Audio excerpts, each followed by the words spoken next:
comment vaincre le syndrome de la page blanche.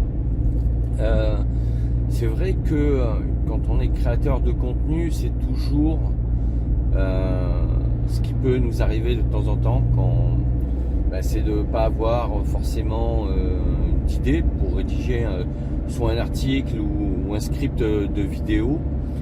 Et alors on peut s'aider avec ChatGPT, mais si tu veux, moi ce que j'aime bien faire quand même, parce que quand tu fais des prompts avec ChatGPT, si tu lui dis donne-moi 5 idées sur telle thématique, bon, il va le faire.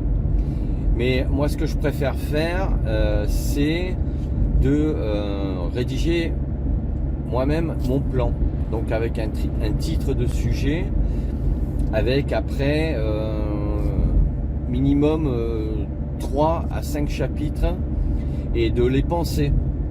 C'est-à-dire, si je veux parler d'un sujet, je vais dire dans ce sujet qu'est-ce que je peux traiter en déclinant 5 idées par exemple, s'il y a 5 chapitres, et en fait je vais avoir une idée par chapitre, tu vois. Donc ça rejoint un peu l'idée de l'objectif pédagogique en formation, mais là c'est plus simple. C'est-à-dire que je veux dire, je veux parler de tel thème, je veux parler de système IO, mais bon, le sujet est tellement vaste, qu'est-ce que je veux dire sur système IO?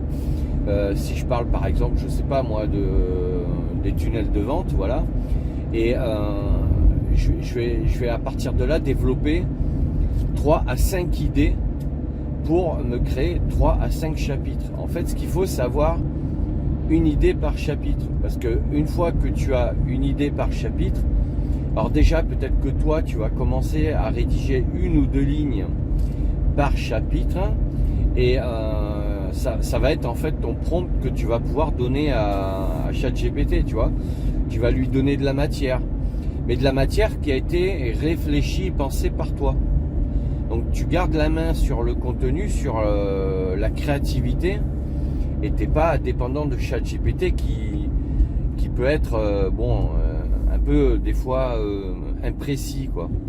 Donc voilà moi la solution que j'ai mise en place pour éviter le syndrome de la page blanche, et notamment quand j'utilise ChatGPT, parce que de toute façon, même quand ChatGPT te donne des idées de chapitres, quand tu lui demandes une idée d'article, bon, de toute façon, moi je réécris toujours les titres de chapitres, quoi, parce que ça me convient jamais globalement, quoi. Alors ça arrive de temps en temps, mais c'est vraiment exceptionnel. En général, je réécris mes chapitres, et comme je les réécris, je lui soumets un nouveau prompt avec les chapitres que j'ai moi-même rédigés.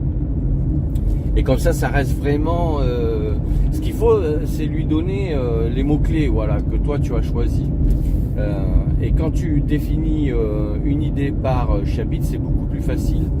Et encore une fois, tu peux commencer à rédiger ton chapitre à raison de 2-3 lignes ou 4 lignes par chapitre, et soumettre ça. Donc si tu as 5 chapitres, ça fera 20 lignes en tout. Mais au moins tu as pensé ton article, la structure de ton article, tu as une idée bien claire et précise par chapitre, et quand tu vas soumettre ce prompt là, qui est donc beaucoup plus réfléchi et travaillé à ChatGPT, tu auras un rendu qui sera beaucoup plus précis et fidèle à toi, ce que tu souhaites atteindre comme résultat, en sachant qu'il faudra bien évidemment que, une fois qu'il t'aura sorti donc le texte, qu'il va falloir toi le travailler, le corriger, le vérifier, le contrôler, le retravailler, le réécrire, pour être certain que c'est cohérent. Et surtout, quand tu vas lui demander comme je te l'ai montré dans d'autres vidéos, tu vas lui dire développe-moi donc chaque chapitre. Donc là il va te sortir à peu près à la louche 500 à 700 mots par chapitre. Il va falloir que quand tu relises, que tu contrôles, que tu corriges, que tu vérifies s'il a respecté l'idée du chapitre que tu avais toi déterminé au départ, parce que sinon ça va être incohérent pour l'utilisateur, à savoir celui qui va lire ton article. Donc Donc voilà comment éviter le syndrome de la page blanche. C'est vrai que moi j'aime bien, même quand j'ai ce syndrome là, au moins je pars sur le plan. Et en partant sur un plan, tu vas structurer tes chapitres, et ensuite tu vas avoir des idées qui vont venir naturellement, parce que en listant 5 chapitres, en les relisant, tu vas dire non, ça va pas. Et en constatant que ça va pas, c'est comme ça que tu vas savoir ce qu'il faut. Mais tant que tu n'as pas de matière sous les yeux, tant que tu visualises pas ce qui va pas, ben tu as pas de point d'accroche, si tu veux, correctif à faire. Donc à partir de là, il vaut mieux partir sur un plan qui est pas bon. Dire voilà, j'ai une idée d'article, à la limite j'ai une idée pour le premier chapitre, mais après les autres je sais pas. Alors après tu peux faire seulement 3 chapitres, hein, et tu te dis voilà, je le rédige. Et c'est en le rédigeant que tu vas, si tu es honnête avec toi-même, bien évidemment, tu vas te dire bon, ouais non, ça colle pas, c'est pas complémentaire, parce que il faut que tes chapitres soient complémentaires, il faut que ça fasse un tout. Après, il faut que l'ensemble des idées développées dans tes chapitres traduisent l'idée générale du titre de ton article. Sinon, tu es dans le hors-sujet. Et ça, le lecteur, il le sent rapidement. Et si c'est ça, parce que quand il a tapé une requête, il a tapé une requête par rapport à un besoin, donc une recherche, mais surtout un besoin qui rejoint une idée. Voilà, il veut trouver un sujet par rapport à une idée bien précise. Et si quand il arrive et qu'il sent que c'est pas du tout en adéquation, il va sortir.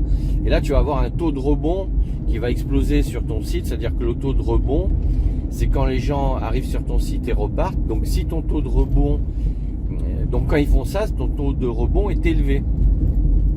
Et si ce taux est élevé, en fait, c'est pas terrible pour ton SEO. Donc Google risque de te déclasser.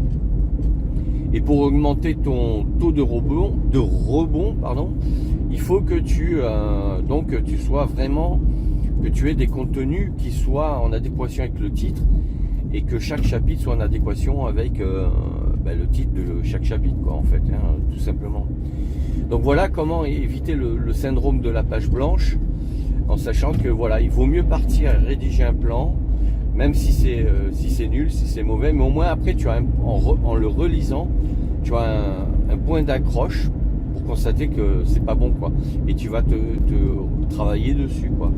Et c'est à partir de là, de ce travail-là, que tu vas pouvoir soumettre ce prompt à ChatGPT. Voilà. Donc voilà ce que je voulais dire sur ce sujet. Donc n'hésite pas à me dire ce que tu en penses en commentaire, à mettre un pouce bleu, à t'abonner, pense à la cloche pour être prévenu quand je sors d'autres vidéos. Et je te dis à bientôt pour d'autres sujets.